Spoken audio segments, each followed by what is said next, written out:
You're listening to Talking to Teens, where we speak with leading experts from a variety of disciplines about the art and science of parenting teenagers. I'm your host, Andy Earle.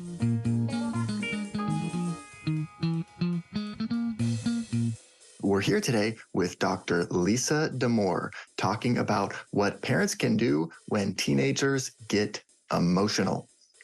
Dr. Damour has been recognized as a thought leader by the American Psychological Association. She co-hosts the Ask Lisa podcast, writes about adolescence for the New York Times, appears as a regular contributor to CBS News, works in collaboration with UNICEF, and maintains her own clinical practice. She is the author of 2 New York Times best-selling books, Untangled and Under Pressure. And her latest book is The Emotional Lives of Teenagers, Raising Connected, Capable, and Compassionate Adolescents. In today's episode, we are going to talk about hot versus cold cognition and how parents can leverage cold cognition to help teens make better decisions when hot cognition kicks in. We'll see why boys can be so nasty to girls starting in 6th grade.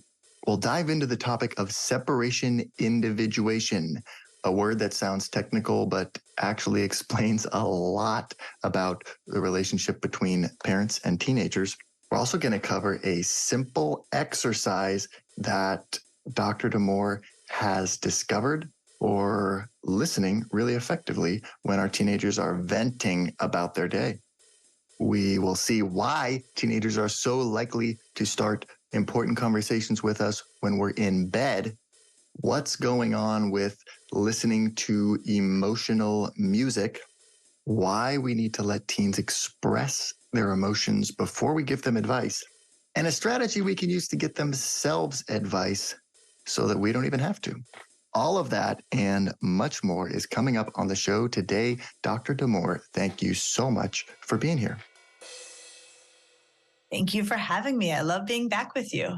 Oh, yes, this is exciting. When people ask me, what are some of your favorite episodes? Our previous conversation is always one that I mentioned. So I don't know, something just always really sticks with me about that. So really excited to have you back on the show again, talking about your new book, The Emotional Lives of Teenagers.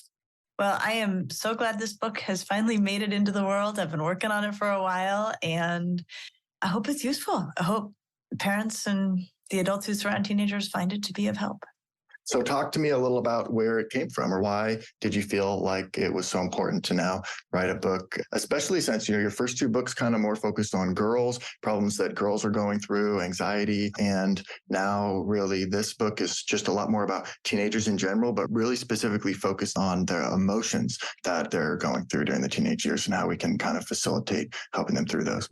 So I've always cared for boys in my practice, and my writing for the Times and my own podcast, the Ask Lisa podcast, has always included boys in what we consider. But you're right, my book length work has been focused on girls. And really, Andy, it was the pandemic, right? There are concerns about teenagers just escalated as they should. And so I really felt like it was time to pivot to like all teenagers everywhere and try to be of use. So that was one reason that I wrote this book. It was very much inspired by how much teenagers suffered in the pandemic. But my goal is to go far beyond the pandemic with this book, because hopefully it's largely in our rearview mirror. But then the other thing that really inspired me to write the book is that I've been feeling for a while that the way we talk about mental health as a culture is not actually very accurate or very helpful for families. And what I mean by that is that an equation has emerged or a view has emerged that equates being mentally healthy with feeling good or feeling calm or relaxed or happy. And that is actually not how psychologists have ever conceptualized mental health. So this book really aims to advance a more accurate and I think probably way more reassuring definition of what we're looking for in terms of mental health in anybody, especially a teenager, which is that it's having feelings that make sense in the moment. That are appropriate. Yes. Appropriate to what's happening, even if they're very upsetting feelings, and then handling those well, handling those in a way that brings relief and does no harm. So it was like the two things together. Like teenagers were suffering a lot and we weren't talking about mental health in a very accurate way. I love that. And you keep kind of coming back to that definition throughout the book. And really, it's something that I think really sticks with me from reading the book is just that idea of kind of always checking back with yourself on, okay, is this emotion, does it make sense in the situation? And then is my teenager handling it in ways that are productive or healthy? Sounds simple, hard in real life. So that's all I got to do. Okay, episode over. Thank you for... It's so scary to be a parent right now. And the headlines are so concerning about teenagers. And, and I think it's very hard with these headlines to know what any one of them means for your particular kid. And so what I also really hope to give parents was a way to evaluate their kids' mental health and really to tell them what to be on the lookout for, when to be concerned. And when we want to be concerned, we're always concerned if our kid's in pain, but when we want to really, consider the possibility that intervention is necessary, is if a teenager's mood gets to a concerning place and stays there, right? We expect to see moods go up and down in teenagers, but we don't expect them to stay down. Or if a teenager is handling emotions in a way that is problematic, that may bring relief, but come at a cost, right? They're smoking marijuana, they're tearing at the fabric of relationships, they're being hard on themselves. That's when we want to step in and worry. But the presence of distress in a teenager is not in and of itself grounds for concern. It can even be evidence of mental health. But then, so a caveat to that is that some things you point out in the book are that sometimes, especially as this period of brain development is really happening 12, 13, 14 years old, there is actually normal to have some emotions that maybe don't seem to make sense in the situation, or kind of really like alarming thoughts, or kind of losing control of emotions in different ways. So how do we kind of reconcile that? That's a great observation. It's funny to write a book and then have people notice things. So I guess what I would say is my aim in teaching parents about those normal aspects of adolescent development, that 13-year-olds are going to have extremely exaggerated emotions at times, that 14 and 15-year-olds will sometimes have existential crises that come out of nowhere. I think we can still tuck it under the idea that these make sense because we have developmental explanations for why these occur, right? That if your 13-year-old is having a meltdown over not being able to find the right pants, it can seem like it doesn't make sense. But if they're 13, we know that neurologically things can get pretty amplified for them. So I think that was my goal. In some ways, what somebody had said to me is oh, the book is what to expect when you're expecting a teenager. And I'm yes, there's so much disruption that we actually see as typical, normative. And so if parents can know that their 13-year-olds are going to have very powerful reactions, what I hope is that parents can feel less frightened when it occurs. Yeah, and it seems like that is something that happens to you a lot, at least from what you're writing about in the book, where parents are asking you, hey, I have this thing going on in our household, and is this normal? Should I be concerned? And a lot of times you can reassure them that, well, actually, pretty normal. and here's how you might kind of deal with it or put some coping strategies into place. Yep, that's the goal, right? For a lot of families, this was their first teenager or their first post-pandemic teenager. And, I think the nice thing, I've been practicing for almost 30 years. So I've seen a lot of teenagers. So I think the aim of a book like this is to help parents put things in broad context, offer reassurance. And I think the best way to offer reassurance is actually to tell people when to worry, right? To really say I'll tell you what the line is. And I think when you know the line, you can actually then feel more at ease if you know you're not over that line. You talk in the book about hot versus cold cognition.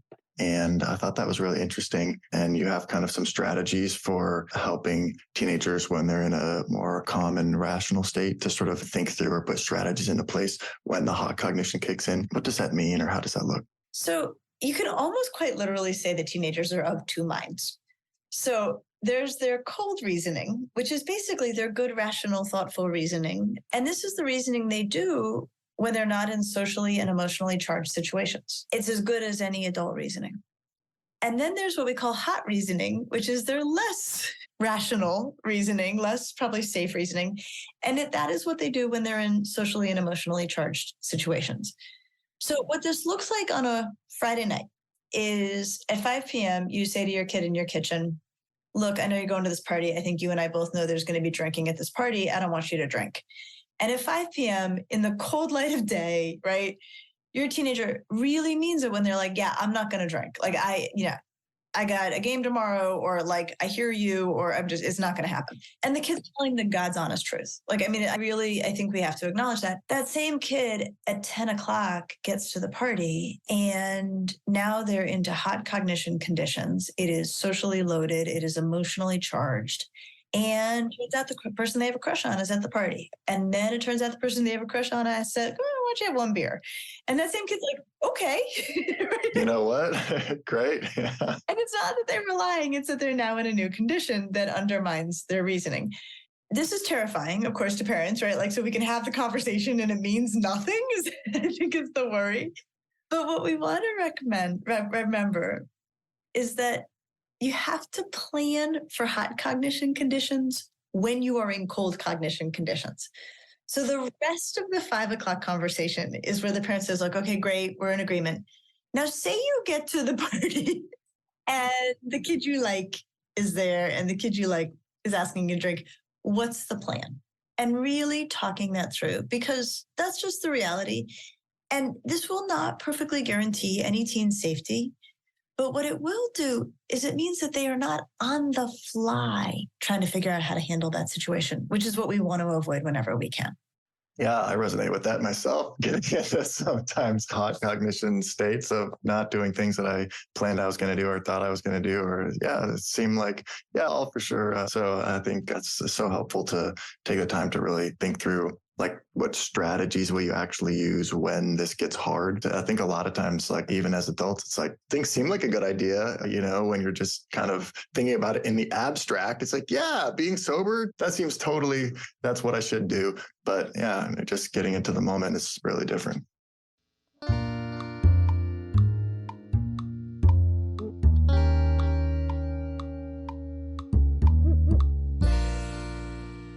Something that really stood out to me in the book is you say that when it comes to managing emotional distress, boys are more likely to turn to distraction and girls are more likely to turn to discussion.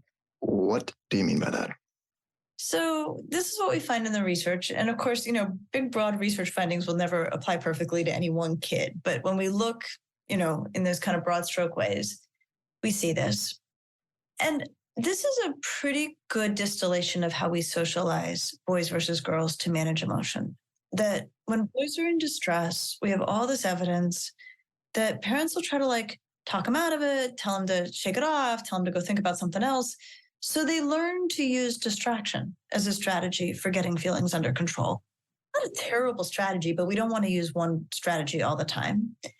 Whereas girls are socialized to talk about feelings and to use an elaborate vocabulary for feelings.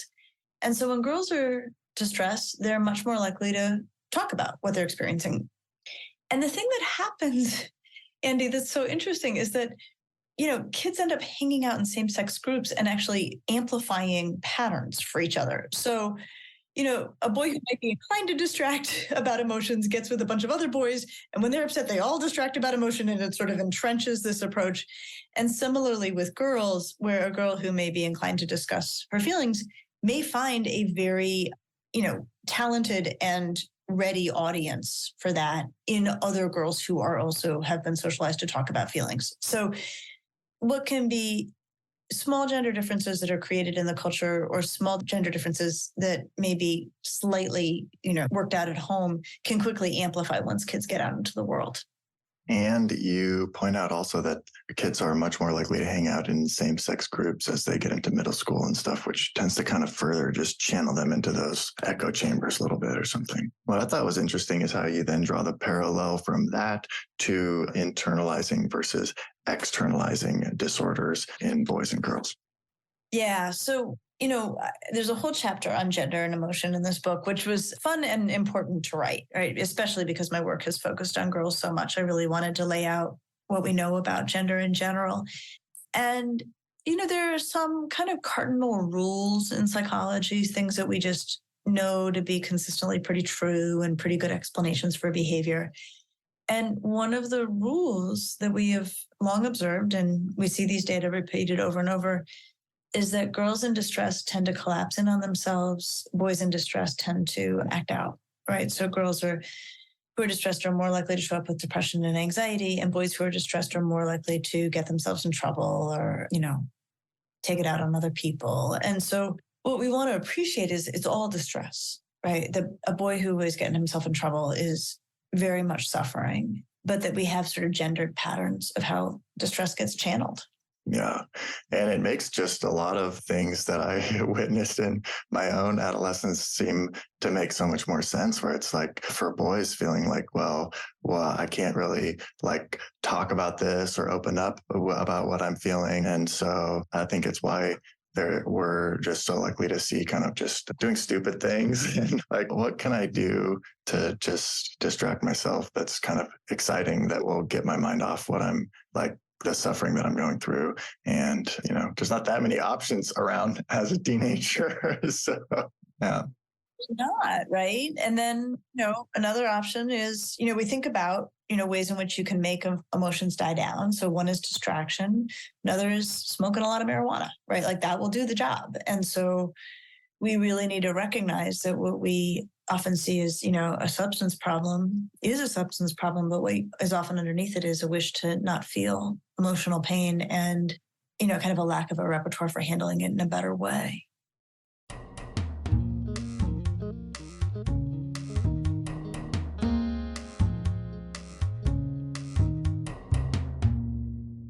You also talk about meanness between boys and girls, and especially hitting the tween phase and starting to see these differences emerge in onset of puberty, where girls are more precocious and hitting a lot of these milestones earlier and leaving boys kind of trailing behind, which then leads to, as we're talking about, these externalizing kind of behaviors to like lash out in mean ways and kind of bully girls. And I wonder what you think we can do as parents of boys or girls to address that.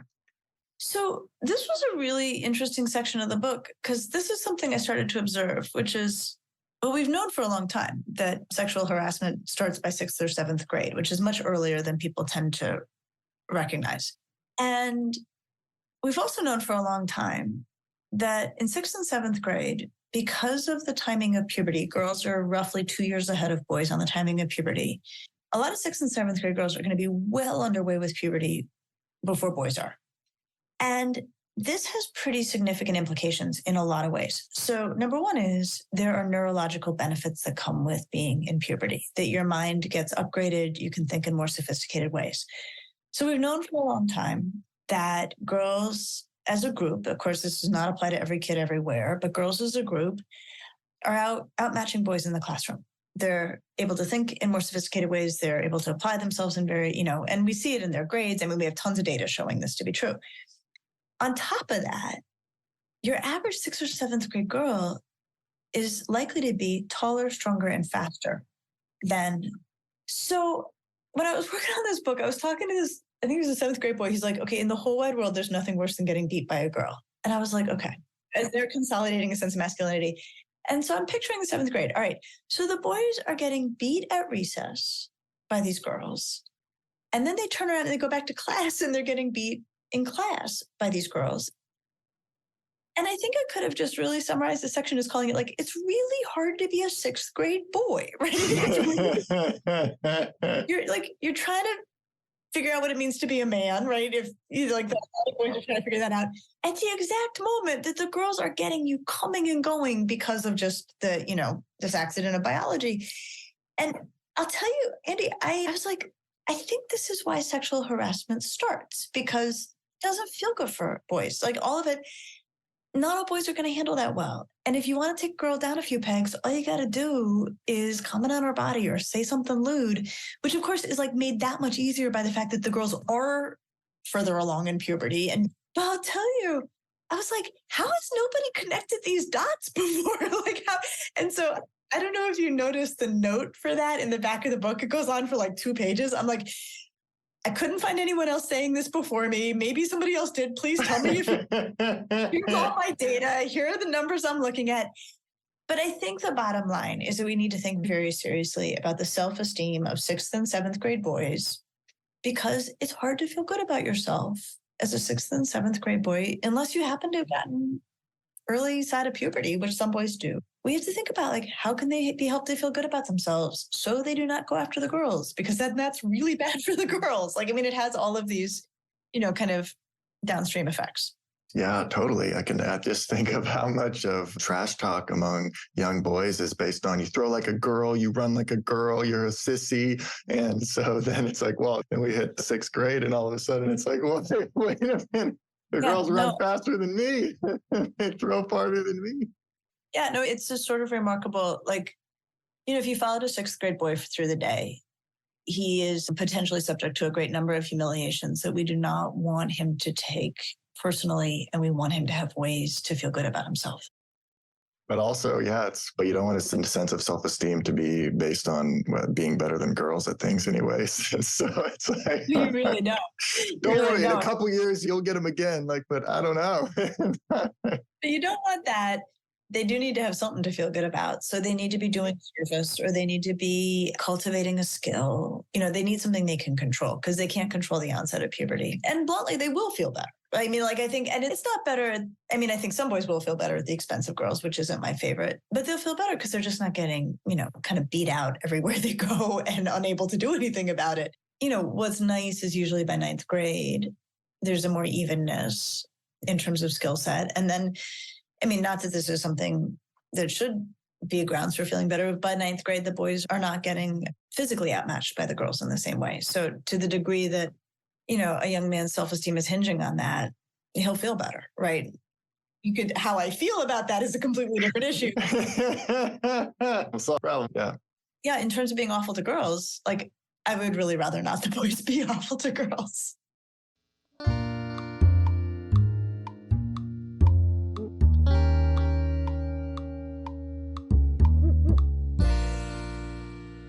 What is separation individuation? That is our highly technical term for why your 13-year-old can't stand how you chew, is what that is.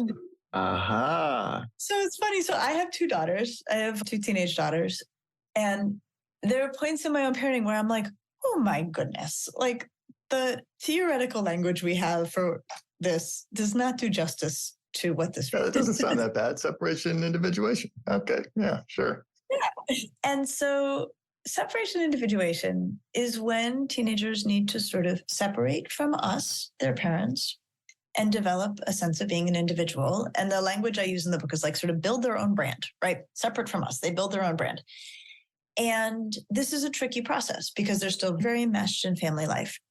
So what this means is, as they're trying to figure out what their new brand identity is going to be, anything that we do that does not fit with their vision of their emerging brand is annoying to them because we're still somehow reflect on them.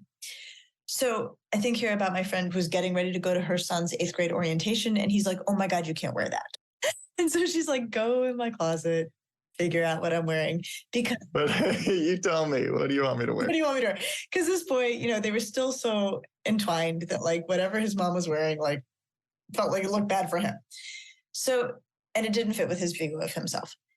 But then the flip of it is, as they're trying to become more individual and develop their own brand, anything that we do that overlaps with their vision of their emerging self is also annoying.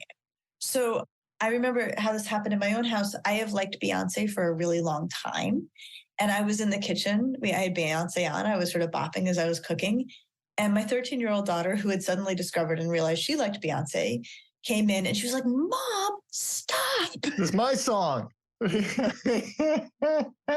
sum total of this is anything we do that is like their emerging sense of themselves is annoying.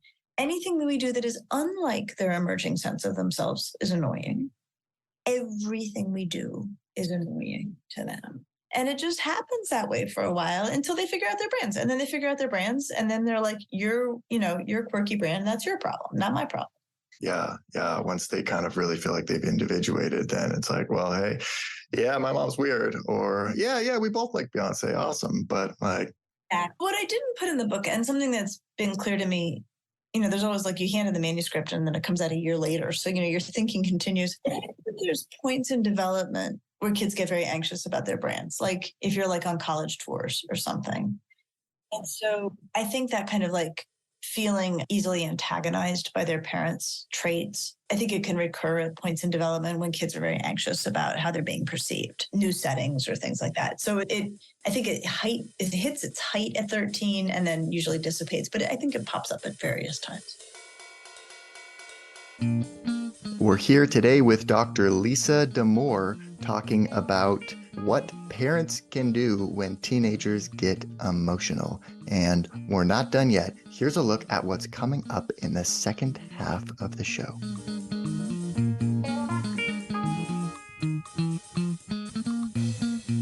The music plays a pretty powerful role in what we call emotion regulation, kids' ability to manage feelings. And so it was very fun in this book to take a deep dive into how it shows up. And one of the things I lay out in the book is that there's really two categories of activity that kids use to manage feelings. Sometimes they're expressing feelings and sometimes they're working to bring the feelings back down to size.